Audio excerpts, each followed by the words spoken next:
Hi, my name's Leon Rowe, currency trader and trading coach at trading180.com, and welcome to this week's supply and demand, Forex, gold, and S&P fundamental and technical analysis for the week ahead starting the 21st of September. I hope you all had a great trading week and getting into the week ahead data from tradingeconomics.com. The outlook on global rates will remain the focus next week with the key speeches from FOMC members, including Chairman Powell, to follow up on the Fed's recent rate cut.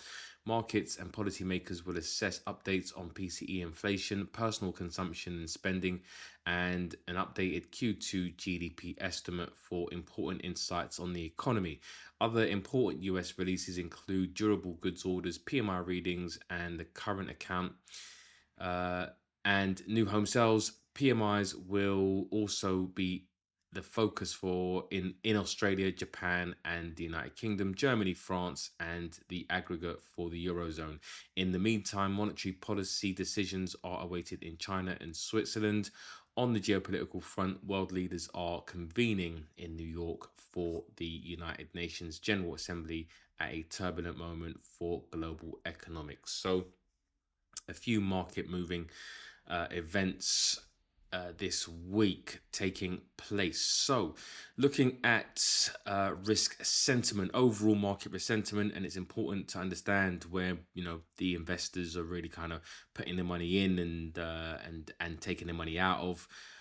Based on really kind of risk flows, and ultimately, I think we're in a risk on environment more than a risk off environment. Risk on meaning that investors are more looking for a yield rather than looking at safe haven plays, right? And so when you look at the VIX below 20 is seen as investors looking for yield return on investments.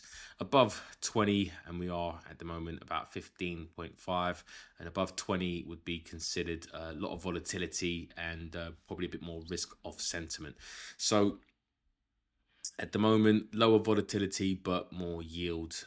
The market is focused really on yield, and that is again backed up by the market, the S&P making higher highs, new all-time highs. Again, it keeps making highs, grinding higher, taking out those short traders who keep trying to trade short, not really understanding that in a risk off. In a risk on environment, and when there's expectations of a rate cut, the market will typically grind higher. And no one knows necessarily like this is definitely due a pullback, but ultimately, when liquidity gets pumped into the market and the interest rate cuts and the Fed are in a rate cutting cycle, you can typically get again markets across the world looking at grinding higher. So I'm personally looking for pullbacks, but I'll get into that a bit later in the analysis. Gold grinding higher, and that's not to say that there aren't risk off events. People things to be worried about like trade, sorry, and potential conflicts that are unresolved. But I think gold making new all-time highs again, say kind of week in, week out, that it's more dollar based, the dollar being uh, the Fed obviously cutting rates, gold benefiting from dollar weakness. And so I think gold again is going higher based on more dollar weakness than any kind of risk of sentiment. And that is kind of backed up by the 2-year yield. 2-year yields are an indication of interest rate expectations, by bond traders. And you can see over the past month, right here, you can see pretty much been trending to the downside. Since September, we've kind of moved, moved a bit sideways. But ultimately, I do think that we're still on the downward trajectory, even if we get a bit more of a pullback. So with bond yields, the 2-year, and although we're not necessarily watching the 10-year on this chart, but the 10-year, making lows as well, grinding lower, that's an indication that the market is pricing in lower rates, and so therefore, rate cuts. So from that perspective, gold does look like it's grinding higher on a weaker dollar, as really rate cuts represent a central bank trying to devalue the currency, right? And looking around the markets and the front pages of the market section, you can pretty much just see that there's no real narrative or theme to the market other than, generic headlines like stock market rally risks losing steam as economic bounce fades. All right. The Financial Times say markets hit record highs as FOMO infects investors, and you've also got Reuters that say Wall Street week ahead, U.S. housing shares shine as Fed restarts rate cuts, and again, there's really nothing risk off. There's no the sky is falling. Trade deals are collapsing or anything like that. There's no banking crisis, and so yeah, it does look like the market again is just confirming more risk on than risk off. So then, looking at the dollar, and the dollar index, equally weighted index, and this is something different than usually like the DXY or the USDX, and this is where the dollar, this is an equally weighted dollar index where the dollar is equally weighted against the euro, the pound, the yen, the CAD, the Australian dollar, the New Zealand dollar, and the Swiss franc. And I'll put a link in the top right hand side and also in the description box below where you can there's a video I've created that shows you how to calculate and plot the equally weighted indexes if you choose to use this, which I think is a bit more accurate, right? But the dollar overall, technically, you can see we've had a bit of a pullback really since Wednesday's FOMC.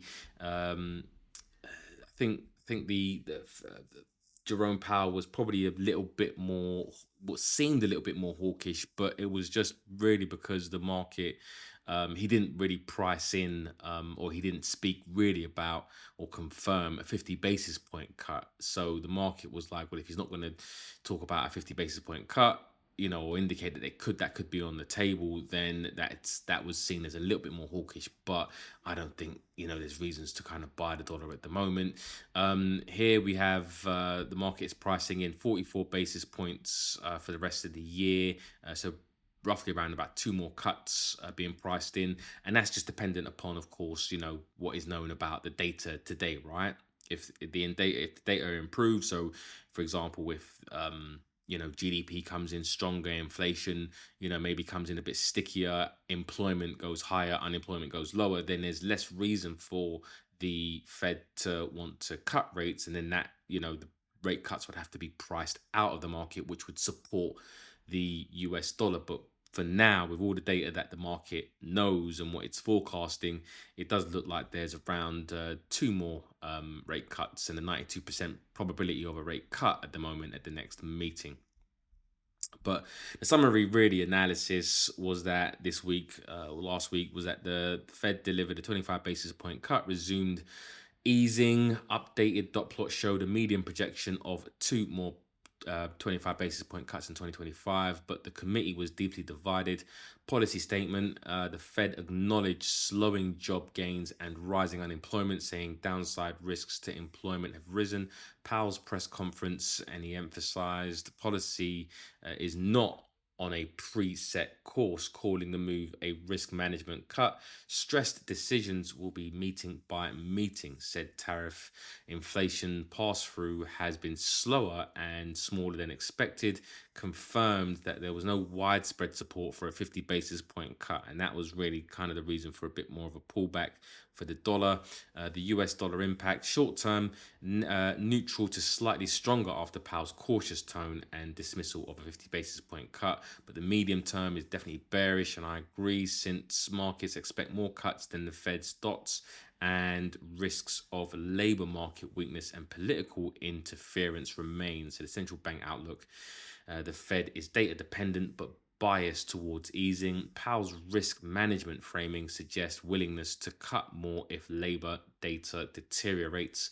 Markets are more dovish than the Fed's dots, which limits US dollar rallies. So again, if the market is quite bearish, based on, of course, its opinion of what the Fed are going to do, then ultimately any pullbacks are likely to be capped. Now, it doesn't mean I'm saying that the dollar is going to reverse here or reverse here, but it's in terms of probabilities, upsides typically would be, capped, as really the market would be looking for more shorts than longs, right? So ultimately, those are really the areas that I'd be looking for shorts, and I'm looking for a short trade now, especially on that Aussie dollar. But maybe I'll talk about that a bit later. But overall, I think the dollar is still a sell on pullbacks. So as we've pulled back a bit, this is confluence, and so any dollar pairs you're looking to sell the dollar against or sell on the dollar, then this should be a decent confluence. The euro, so the euro at the moment overall against all of the currencies is actually quite expensive, right? It's on the expensive side. We're at these highs. If you look at year to date, we're at year to date highs. Look at where we've gone for the euro, right? And I guess going back to the dollar, we've seen the opposite. They tend to move in opposite directions, right? But the euro definitely on the rise here. So really waiting for a pullback. Got to really kind of buy on discounts, not really trying to buy high at all. So fundamentally, nothing's really changed for the euro since last week when the ECB had its announcement. And again, Lagarde says disinflationary process over for euro area. ECB leaves rates unchanged as expected. Lagarde says risks to economic growth more balanced. Says disinflationary process now over for the euro area. Traders pare back bets, indicate rate cut cycle over. The ECB signaling the end of cuts while the Fed prepares to ease creates relative yield support for the euro. Market pricing suggests confidence in ECB stability and French political risk noted, but bond spreads and FX reaction remain contained. And you can see that the amount of rates priced in for the rest of the year is really is 4 basis points, and there's a 99% probability of a rate hold at the upcoming meeting. Whereas, of course, with the US dollar, it's 44 basis points. So where you've got one central bank not looking to devalue their currency, and you've got which is the euro, the ECB, and the Fed are looking to devalue their currency. You're seeing the euro strengthen, and you see that in the euro dollar, right? Just continuing to kind of grind higher. So for me, my bias is to the upside. So it's just really looking for pullbacks to where I want to be a buyer of the euro. So until I don't want to get ahead of myself, but the euro dollar, I've definitely had a long bias for a while. For anyone who's followed me for a while, but just waiting for really a bit more of a pullback. So the idea is really to look for the dollar to be on the expensive side and the euro to be cheap, to buy the euro dollar, because you want to sell at expensive areas and you want to buy when something is cheap. So although I'm low on the euro dollar, I've got to wait for the euro to be a bit more of a bargain and hope that the dollar is on the expensive side when I'm looking to buy the euro dollar. But overall, the euro should be a buy. Looking at the Japanese yen, and the Japanese yen, again, a bit of a trickier one. I was saying to the guys in the group and talking about the group, just to remind those guys who are in the group that I've uploaded the group call in the group channel, and I will be uploading as well the members weekend video as well. So by the time you watch this, I would have uploaded that. So but I've definitely uploaded it to the discussion room, the Discord discussion room, a recording of it, so you can go there if it's not in here. But ultimately, that's where you can get more detailed analysis. But looking at the Japanese yen, and as I was saying to the guys in the group, that I'm not really looking to trade it at the moment. The Japanese yen is a bit of a tricky one. I think it's probably maybe a little bit more of a sell at the moment than a buy.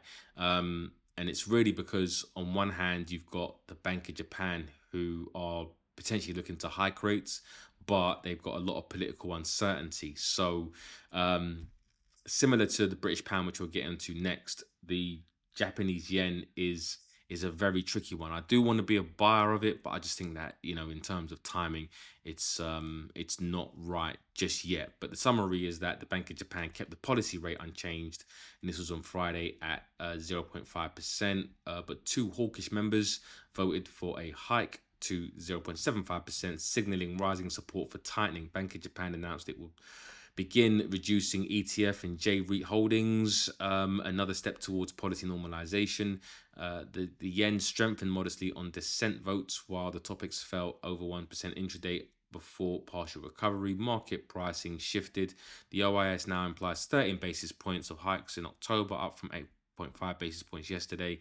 And Governor Ueda reiterated that hikes depend on the economic outlook, keeping tone balanced but cautiously hawkish. For the yen, the news is bullish as dissent votes and ETF J REIT reduction strengthens expectations for near-term tightening. For Bank of Japan policy path, the decision shows increasing confidence of normalization, though global uncertainty and the LDP leadership election on October the 4th could delay an October hike. And that's really what I would say is holding the yen back. I think politically, I think they need to kind of get over that, get past that, and then the market can kind of focus on the rate hikes of the Japanese yen. So that's the reason why I'm a bit indifferent about the yen at the moment. Although you can, of course, buy or sell. I think at the moment it's a political. If you're looking at the political uncertainty and think that that's more of the narrative, then it's definitely more of a sell. But if you think that the rumor, buy the rumor on rate hikes is dominating, then you can look for a buy on pullbacks, right? So looking at the yen technically. The yen technically is actually really a nice place at these lows. I think it could potentially come a bit lower. I think, again, I was saying last week that if this does do some sort of stop hunt and starts to come back inside, I think then technically I will look to potentially scaling on a smaller on a smaller scale, as well as we get into October. And I think again the 4th of October is going to be critical, and I guess the weekend of the opening, or the 6th, will decide who is in power, and also as well that will determine whether that government is more hawkish or dovish on rates as well. And although the Bank of Japan are the ones that make the ultimate decision, fiscal policies do matter when it comes to managing the economy. So yeah, we've got maybe a couple of weeks, a week or two, before I decide whether I want to be a buyer or a seller of the yen. Looking at the pound, and so the pound, as many of you know, follow me for a while, I'm not confident in the pound in terms of the not necessarily the fundamentals, because the fundamentals are quite on the stronger side. But in terms of the upcoming budget and the way that the government are likely to run the country, I'm not. I haven't got faith in them, and so my bias has been to the sell side. I was looking for a sell on the pound, but couldn't really see anything that had set up nicely for me. But yeah, I'm glad to see that my bias is starting to play out a little bit. But in terms of the summary, yeah, the rates were held at 4%, and the Monetary Policy Committee voted 7-2 to keep rates unchanged, with two members pushing for a 25 basis point cut. Inflation concerns dominate, upside risks to medium term inflation remain, with recent data showing CPI nearly double the 2% target.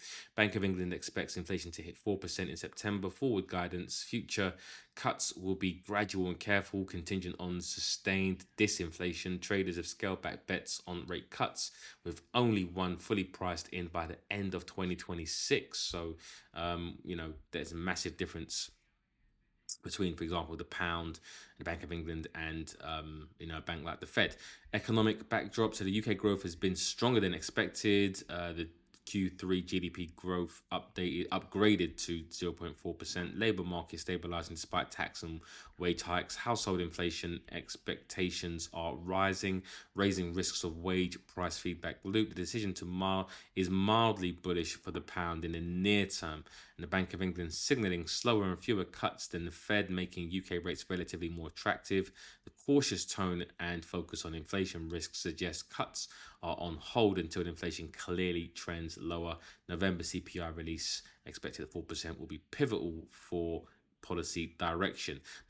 And that's the reason really to kind of buy the pound, right? Fundamentally, is in comparison to some other countries, the British pound is would definitely be a buy. But the issue is is really the budget, right? So this was an article from Bloomberg, and I just go over a few paragraphs, and this is where I think the pound is going to be a sell, and where the dominant narrative is.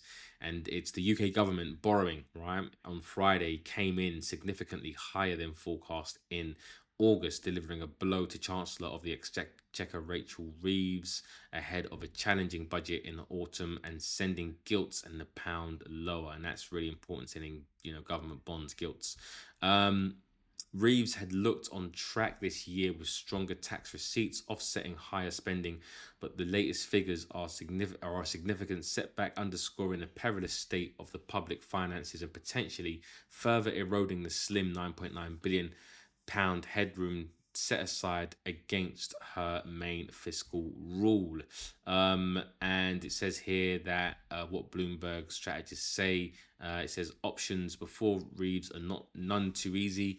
The government will either have to cut spending or put taxes up and crimp growth. Traders have long grown wary of fiscal maneuvering.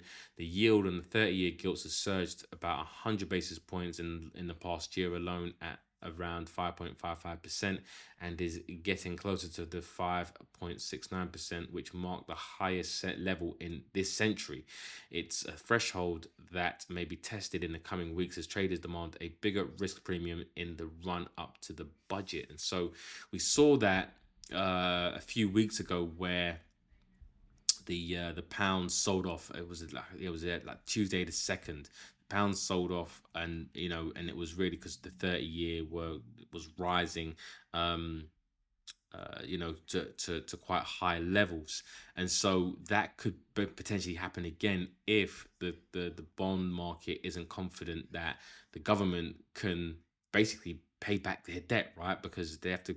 And really, I guess how that is explained is that if the government, enact policies that contract the economy, then obviously businesses, are not going to be able to. You're going to struggle. You go into a recession.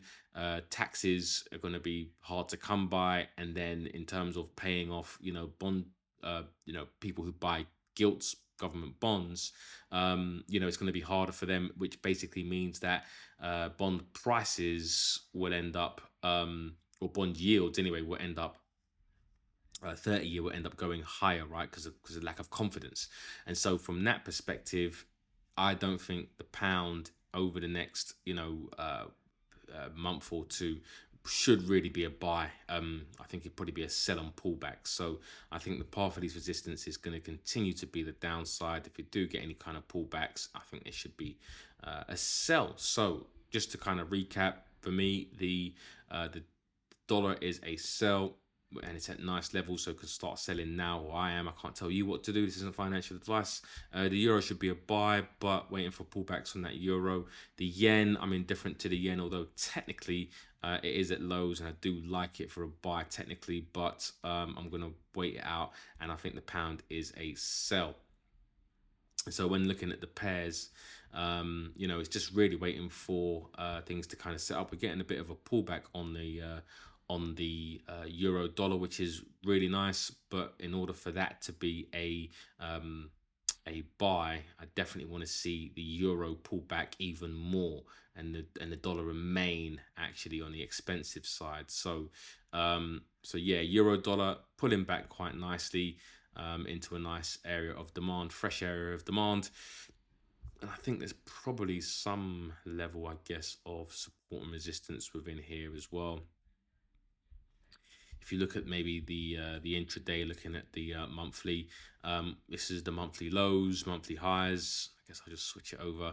Yeah, so monthly lows are down here, 1, 2, and the monthly highs are here, and we are now down into the 50%, which should be known as really kind of like fair value. So if it pulls back down to this 117 round number or just below it, those are some really nice discounts, and I think that area would be nice. But you can start to look to buy if you don't necessarily look towards or take into consideration the euro index, then technically this is nice. But for me, I'm not looking to buy this until the euro overall is cheaper.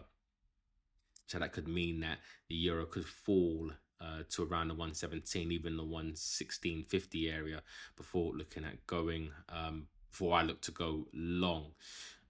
So there we are with the euro dollar. The dollar yen, again, probably say the dollar should be the weaker out of the two.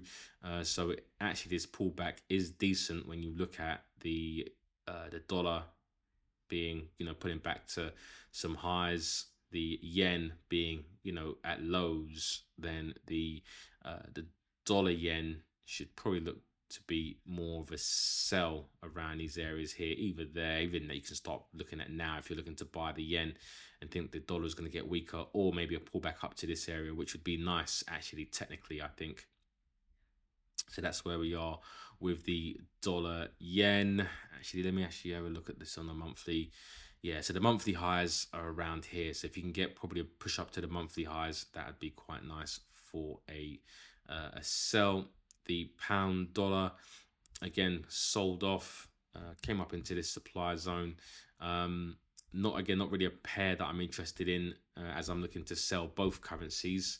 And so but if you are looking to trade this, I guess you'd be looking for buys around here, buying the pound. And if you're looking for sells, I guess you're looking for a pullback back up into the 136 area before looking at going short. But either way, I think both are going to be difficult. This trip is going to be a bit of a difficult buy or sell, as it's not really clear as to which one is the weaker out of the two. I guess the focus is largely on the dollar, but I do think that pound is likely to kind of sell off as well over the next couple of months. The euro pound, I was saying that this was likely to be more of a buy than a sell, the euro being stronger than the pound, but I was waiting for a deeper pullback, hoping that prices would have pulled back a bit more, but they obviously haven't, which is fine. If it starts to make new higher highs, then this becomes more of a bargain, right? And so what I mean by that is that, where is it here? Yeah, so if this starts to make higher highs like this, right, high, low, high, the higher this goes, the more this demand zone becomes more of a bargain. So if you get a pullback into this zone, then I think that now should be, or qualify as a decent buy, right? You've got that zone there, and you've also got another demand zone here technically, but I think I'd rather wait for maybe a bit of a deeper pullback before going long. But again, if this happens, what I want to see is the euro pull back to a cheap level, and I want the pound to be at an expensive area. So it needs to pull back here before going, before trading this pair, although I am interested in going long. The euro yen, again, not really a pair I'm interested in. The euro breaking to new highs. So if you are looking to buy the euro, and I think the euro should have the edge, to be fair, this should be maybe more of a pullback play. So again, pull back into a zone, one of these zones. But again, for me, the euro is on the expensive side, although the yen is on the cheap side.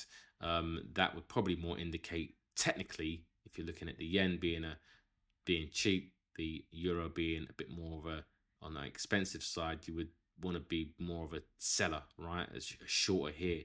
But when you zoom out, we are approaching these highs. Actually, we're at these highs right here. So actually, you could look for a sell, but ultimately, the question is why do you think that the yen is a buy over the euro from a fundamental perspective? And I don't see any reason to really kind of trade this pair short. So I'd rather go long, but I'm not really interested in this pair anyway. I think there are definitely weaker pairs to buy the euro against. So yeah, that's really where we are with the euro yen. You can look for shorts now if you're looking for a trade. That'd actually be quite a nice stop hunt set up at the moment. Level, and then a stop hunt if it follows through, of course. But again, as I said, the market isn't driven by technicals, driven by the fundamentals. So you could end up selling this, but if the market overall thinks that the euro should be the buy, which I think it would, then of course the market would just drive higher regardless of the technical setup. And then you've got the pound yen, and I think the pound yen, I am interested in probably going short on this. But again, I want the yen to kind of sort out its political um, situation. Once it does and the yen becomes a buy, I think the pound is going to be a decent trade. But let's see what happens. Any pullbacks there? If you are looking for a buy on the pound based on some fundamental, fundamental side of things, I think now is decent. Maybe a deeper pullback into the 198 40s, 198 20s, and 198 round number for going long if you are looking to buy the pound. But I'm looking for sells. Looking at the metals, and gold just keeps grinding higher with a weaker dollar. We did pull back into this area of demand, um, which is decent which was decent for a buy. But overall, when you look at the monthly, when you are from a monthly low to a monthly high, that's not necessarily a discount, right? It's barely a discount. If you was to take something like, I don't know, like a fib tool or something like that. 1 second. And for me, a fib tool is really just measuring discounts, right? So actually, I should do it the other way. It should be from the low to the high, and then you're looking at the pullback, fib retracement. So this would represent like a 38.2% discount, right? So if you're buying gold here, monthly low, between monthly low and monthly high, that's not really much of a discount. It might be maybe somewhere like 15-20%, maybe about 20% or so. And that might be a discount for some, but in terms of trading, I'd rather wait for a deeper pullback, for the monthly. Looking at the monthly time horizon, I don't really want to buy at highs. So it does look nice, but I'm waiting for a bigger discount to look to trade gold. And same thing with silver. So with silver, same thing here. It did kind of pull back to a deeper trade, right? But I think for me, in the way that I enter, the risk reward just wasn't there. I needed a deeper pullback and a better risk reward trade on that. But it was decent. It was decent to the upside. But I thought I just wanted a bit more of a discount, and also the way that I enter. I don't think the risk reward was worth the upside. So, but direction of travel should still be to the upside if you are thinking that there's going to be a weaker dollar. The S&P, touched on it earlier. The S&P should really be a buy on pullbacks if you can get a pullback. I think the pullback might be a bit deep when it does sell off a bit, which is going to be okay. But I think overall, as long as the Fed keep looking to potentially cut rates, I do think any pullbacks on the S&P should be decent. Looking at this over the last month, look at that bargain hunters buying there, right? And so I do think that any pullbacks down into maybe the deeper end of this, so that 65 should probably be an okay area, although not the best discount overall when you're looking at, I think 65, 6517 would be where fair value is. I think the closer to fair value, the better, right, is what you're looking for. So anything down to around 6520s, 6511s is where I would personally look to trade and look for those 50% bargains, right? Especially over the last month if you've missed out on this move to the upside. So that's where I am with the S&P. And looking at trades now, didn't enter into a trade last week, close to entering into the Aussie dollar, but it didn't quite set up for me. But I do think that it is a nice trade setup. So I didn't enter into any trades, but there were some trade opportunities I spoke to the guys in the group about, but I've got my eye on that Aussie dollar this week. So probably maybe Monday, Tuesday, it should set up for a long. Now, so no new trades last week, but this is a trade update from last week where I took some profit. This was a trade that had the potential to really kind of run from a fundamental perspective. The only reason why I kind of took profits early, I say early, but I took profits where I did, was because I have certain rules that I adhere to when I trade, and one of them is, or the reason why I took the profit was because at a 1 to 1 I didn't necessarily let it run, was because I'd only entered into one position. Unfortunately, this trade didn't pull back to the 50% or the 95%, and so if I enter into two positions, what I'm doing is I'm basically taking profit on one of the positions, and then I'll let the market order run. So I'll let that one, swing trade and hold it for a longer period. Now, if I'm only in it on one position, what I'll do is I'll try and take some profits once it hits a 1 to 1, right? So it hit a 1 to 1 right there.